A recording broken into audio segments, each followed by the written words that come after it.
but the mind really is controlled by chemicals, it's controlled by hormones, and it's controlled by neurotransmitters.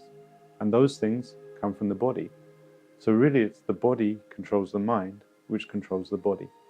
And that was my kind of three-step thing that I was looking at in UBodyWork, looking at those three aspects, because I feel the first aspect of the body controlling the mind is often ignored. And it's always you go for the mind to control the body, but I feel there's a step before that. And that's something I'm attempting to change through my UBodyWork.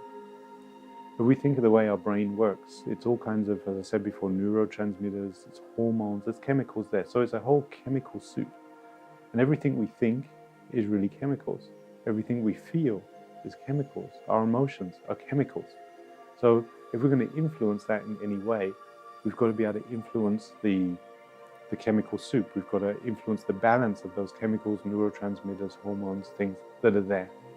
So I've looked into movement systems, systems of touch, techniques of touch, where I can trigger the production of certain neurotransmitters or certain hormones and develop a chemical soup in which healing can take place.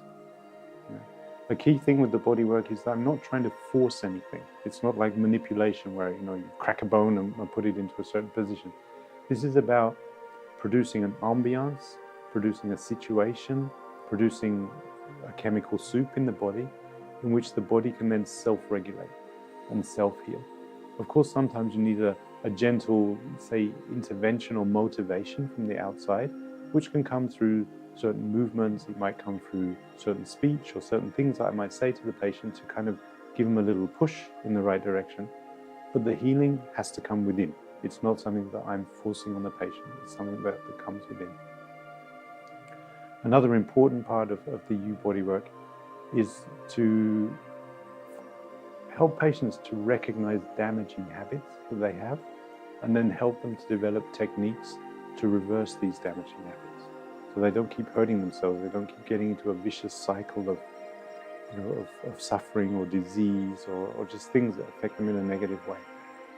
Another important thing with the UBodyWork is I try to instill confidence in my patients.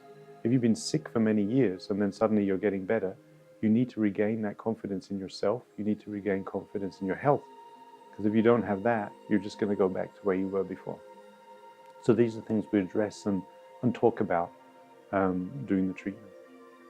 But after a while, and lots of research, of course, went into this as well. So after a while, I was able to put together a system that I feel is extremely effective in addressing mind-body matters.